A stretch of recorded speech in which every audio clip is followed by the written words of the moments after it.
Bonjour et bienvenue sur notre 6e vidéo. Aujourd'hui, on va aborder un nouveau thème. On va vous parler des banques, et pas n'importe quelle banque, Gringotts, la banque des sorciers. Donc sortez vos baguettes magiques, vos capes d'invisibilité, vos sprays anti-dragon. Ce soir, on va dans la banque des gobelins. C'est pas le bon Gringotts. Ah mais c'est pour ça que t'es habillé comme ça. De quoi? On va pas du tout parler d'Harry Potter, hein, on parle pas d'une autrice transphobe.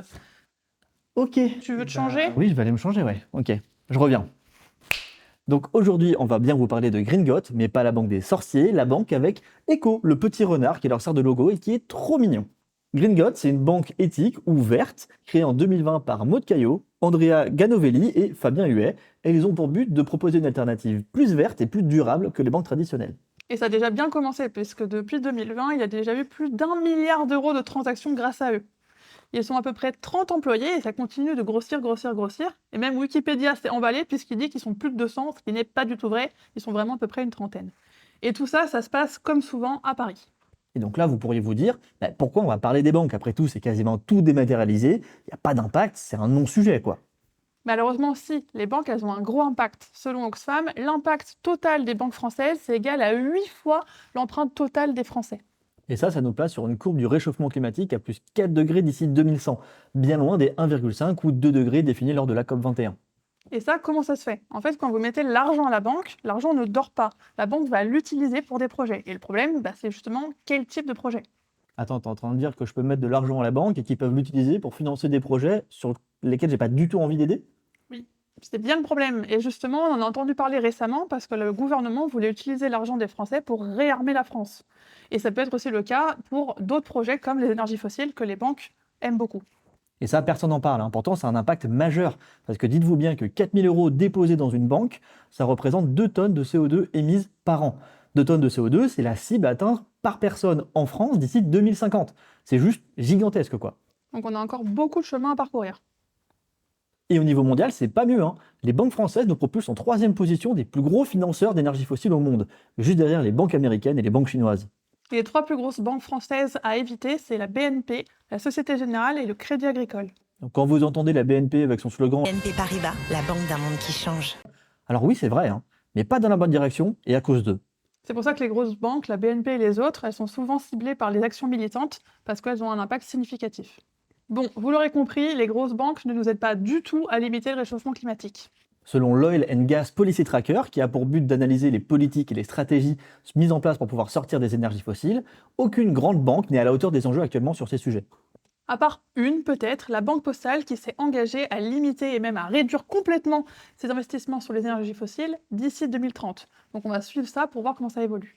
Et si vous voulez creuser encore un peu plus ce sujet-là, on vous met en description un article de Bon Pote et un autre de Carbone 4 pour aller encore un peu plus dans le détail, et notamment d'un point de vue technique. Pour en revenir à Gringotts dont on veut vous parler dans cette vidéo, en fait c'est pas vraiment une banque, parce que le terme banque il est très réglementé. Pour être une banque, il faut avoir un agrément bancaire donné par la Banque Centrale Européenne. Et donc la Banque Centrale Européenne, elle va regarder plusieurs critères, les statuts juridiques, etc., mais surtout votre liquidité, et notamment le volume que vous avez. Donc si vous n'êtes pas assez gros, vous avez peu de chances d'avoir l'agrément bancaire. C'est pour ça que pour l'instant Gringotts en fait c'est une alternative bancaire et c'est comme ça qu'il se présente. Donc en gros, vous pouvez déjà retrouver un compte commun, un compte courant ou même une assurance vie chez Gringotts, mais vous ne pouvez pas encore prendre de crédit. Donc ils en sont bien conscients et ils sont en train de travailler dessus, c'est un de leurs gros objectifs, c'est prévu mais ça prend du temps. Pour plus de simplicité, on parlera de Gringotts en tant que banque, mais vous avez compris que ce n'est pas encore le cas. L'ambition derrière Gringotts, c'est de financer un monde durable. Ils souhaitent mettre leur banque au service du bien commun et nous permettre de reprendre le pouvoir sur notre argent. C'est ce qu'on appelle une banque éthique. Ils s'engagent notamment à réduire leur impact carbone. L'argent qui est déposé sur les comptes de Gringotts ne finance pas les énergies fossiles, ce qui leur permet d'avoir un impact 4 fois plus faible que l'argent déposé sur les autres comptes des grandes banques traditionnelles. Sur un autre sujet, comme avec toutes les autres banques, il y a des frais de transaction pour les commerçants. C'est ce qu'on appelle les frais d'interchange, et c'est un revenu pour les banques. Gringotts a décidé de renoncer en partie à ce revenu puisqu'ils vont réinvestir une partie sur des projets qui vont être bénéfiques pour l'environnement. Ça peut être restaurer des mangroves ou dépolluer des rivières. Et depuis 2024, vous pouvez également prendre une assurance vie chez Gringotts, dont les produits ont été soigneusement sélectionnés pour vous permettre de financer un monde plus durable, et cela en construisant par exemple des bâtiments bas carbone, ou en finançant des projets d'énergie renouvelable, ou encore en finançant le train. Un petit plus à noter, c'est que quand vous utilisez votre carte Gringotts, cela estime l'empreinte carbone de votre consommation. Alors bien sûr, c'est qu'une estimation, mais vous pouvez retrouver ça sur l'application, et petit à petit, ça permet de se rendre compte de son impact. Mais dis-moi, depuis le début de la vidéo, on serait pas en train d'être vachement positif quand même? Ah si, mais pour une fois qu'une entreprise fait les choses bien, C'est vrai, ben, du coup, on va juste vous préciser qu'on n'est ni rémunéré, ni sponsorisé, ni influencé de quelconque manière par Gringot. et pour être complètement transparent, moi j'ai une carte Gringot, mais pour l'instant on n'a pas complètement basculé parce qu'on est retenu par un crédit au CIC. Bon, maintenant que les présentations sont faites, une question subsiste. Est-ce que c'est vraiment bien? Est-ce qu'ils tiennent vraiment leurs engagements? Ah, justement, pour prouver leurs engagements et montrer leur bonne foi, en fait, ils font plein de choses dont on va vous parler. La première, c'est qu'ils sont certifiés B Corp, avec un score relativement élevé. Ils sont à 98,3, ce qui est quasiment 2 fois le score médian des entreprises moyennes qui remplissent ce questionnaire. Alors, si vous ne savez pas trop ce que c'est Bicorp, on en a parlé dans la vidéo sur Ipli. On vous met la vidéo en description, n'hésitez pas à aller la voir. Mais en une phrase, c'est un label qui vient regarder les engagements environnementaux, sociaux et de la gouvernance. Et il vient de noter ça, et c'est un label qui est relativement fiable. Le deuxième point, c'est que Gringot essaye vraiment d'être transparent. Et ça, vous savez que pour nous, la transparence, c'est un sujet extrêmement clé. Gringot, ils ont un onglet dédié, et pour la première fois, ça semble être vraiment une vraie transparence. Des calculs de l'empreinte carbone qu'ils ont avec les rapports de mission de conseil de Magellan qui leur permettent d'évaluer l'impact des banques jusqu'à la méthodologie des choix des investissements, tout est présent. Pour vous donner d'autres exemples, on trouve même des documents sur la gouvernance, on trouve les preuves de virements aux projets soutenus, comme par exemple le refuge Gouingouin, jusqu'à la feuille de paye des dirigeants et des dirigeantes. Ils nous mettent vraiment beaucoup de choses à disposition pour voir ce qui se passe à Gringot. Et ça, c'est génial. Mais si ça ne vous suffit pas, vous pouvez toujours aller suivre Maud Caillot sur LinkedIn. Comme on vous l'a dit, c'est l'une des cofondatrices, et en plus d'être une badass qui révolutionne le monde de la finance, elle partage plein d'informations, des fun facts, leurs avancées, leurs difficultés, c'est très intéressant. Et vous pouvez aussi aller suivre Gringot sur les réseaux LinkedIn mais aussi Instagram, parce que là, ils sont en compétition avec Burger King et Duolingo pour le meilleur community manager, et ça, c'est vraiment sympa. Et de la com à base de mèmes, de blagues, de madeleines, il en fallait pas plus pour nous plaire. Et vous savez, une autre page qui est géniale à suivre, c'est Verdict. C'est incroyable. Allez nous suivre sur LinkedIn et Instagram. Si on se penche maintenant sur les aspects sociaux et qu'on regarde par exemple les conditions de travail des employés, grâce à la transparence de Gringot, on peut voir qu'il n'y a pas d'écart mirobolant entre le moins payé et le salaire des dirigeants. Donc ça c'est super chouette, surtout que c'est assez rare dans le monde de la finance. Au-delà de ça, on ne peut pas savoir comment ça se passe réellement à Gringot. Il y a l'air d'avoir une bonne ambiance, mais si jamais vous travaillez là-bas, n'hésitez pas à nous le dire en commentaire. Et de manière générale sur le social, ça manque un petit peu d'informations. Par exemple, on ne sait absolument pas comment ils travaillent avec leurs partenaires. Est-ce qu'ils sont sur un format d'équilibre dynamique ou pas? On n'en sait rien. Et même sur les projets qui sont financés, il y a beaucoup de projets avec une dimension environnementale, mais pas beaucoup sur une dimension sociale ou sociétale. Et là, on aimerait en avoir un peu plus, de l'aide aux personnes défavorisées, ou pourquoi pas de la lutte contre les inégalités. Enfin, un dernier point, Gringot vous propose de soutenir encore plus les projets en utilisant leur système d'arrondi. C'est quelque chose qui n'est pas obligatoire, c'est à vous de choisir si vous l'activez ou non, et vous pouvez le limiter à un certain montant par mois. En gros, si vous payez quelque chose à 12,50 €, et ben en fait, vous allez payer 13 € et 50 centimes seront reversés à un projet, comme par exemple un refuge pour animaux, ou le nettoyage des océans, ou même Stop Icop, qui lutte contre le projet de Total de faire un pipeline qui détruit la nature en Ouganda. En résumé, si vous voulez réduire l'impact de votre banque et l'impact de votre épargne, Gringot, c'est une bonne solution. Vous arrêterez comme ça de financer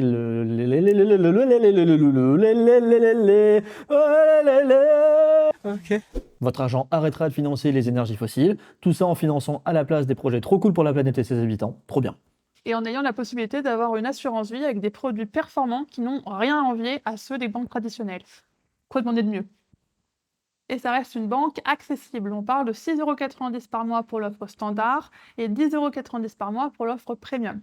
L'offre premium, elle a quelques avantages avec leurs partenaires comme la SNCF, la Fourche, Gringo, etc. Nous, on trouve ça un petit peu dommage parce que par rapport à la justice sociale, on aurait préféré une offre unique ou une offre proportionnelle aux revenus des clients. Mais ça rejoint un peu les questions sur le social ou le sociétal. On pense qu'il y a encore des choses à creuser. Hello, au montage, on se rend compte qu'on n'a pas parlé de la qualité de Gringot, mais vu les notes sur Trustpilot par rapport aux autres banques, il n'y a pas vraiment de risque à tester, quoi. Et un autre point qu'on n'a pas mentionné, c'est l'importance qu'ils apportent à la coopération, puisque les clients peuvent directement et de manière continue décider des prochaines fonctionnalités ou étapes de Gringot. Et ça, vous pouvez le retrouver dans leur feuille de route, elle est disponible dans leur FAQ. Au final, le principal problème de Gringot actuellement, c'est qu'ils ne peuvent pas proposer de crédit à leurs clients. Ça freine l'adhésion de certaines personnes, comme nous par exemple, qui ne pouvons pas faire la bascule. Et ça, c'est à cause de l'agrément de crédit délivré par la BCE qu'ils n'ont pas encore. Ils en sont conscients, mais ça prend du temps. Surtout que les gros de la finance en mettent des bâtons dans les roues. Maud, elle a eu des réflexions super sympas du genre « Non mais tu n'as pas le choix, il faut que tu arrêtes de parler des investissements fossiles, ou ça se passera mal pour vous. » Ou encore « Ces petits merdeux de chez Gringot, ils prennent tous nos nouveaux clients. On peut rien faire pour les bloquer ?» Force à eux, continuez à résister, nous on vous soutient. Pour finir, même si nous on a décidé d'aller chez Gringot, on va vous parler d'autres alternatives puisque Gringot n'est pas le seul acteur de la finance éthique. Il y a par exemple Helios, qui est très similaire à Gringot, mais qui a par exemple choisi de faire un partenariat avec Goodvest pour leur assurance vie, puisque Goodvest proposait déjà des assurances vie éthiques et durables. Et vous avez aussi la Nef qui a été créée en 88, donc ça fait déjà un petit moment. Et ils investissent aussi dans des projets qui ont un impact positif. Notamment, ils ont soutenu la marque Vera, donc la marque de chaussures que vous avez peut-être déjà vue. Et cette marque est un exemple de transparence. On vous en parlera peut-être sur cette chaîne un de ces jours. Dans tous les cas, on espère que vous avez appris plein de choses dans cette vidéo au niveau des banques. Ça vous a peut-être donné envie de changer de banque et que, en tous les cas, ça vous a fait plaisir de voir qu'il y a des banques qui essaient de faire les choses bien. Nous, on vous remercie d'avoir regardé cette vidéo jusqu'au bout. Pour nous soutenir et nous aider à grandir, n'hésitez pas à partager, commenter et liker cette vidéo, ça nous aide énormément. Et d'ici le prochain décryptage, n'oubliez pas, consommez moins, consommez mieux. Méfait accompli.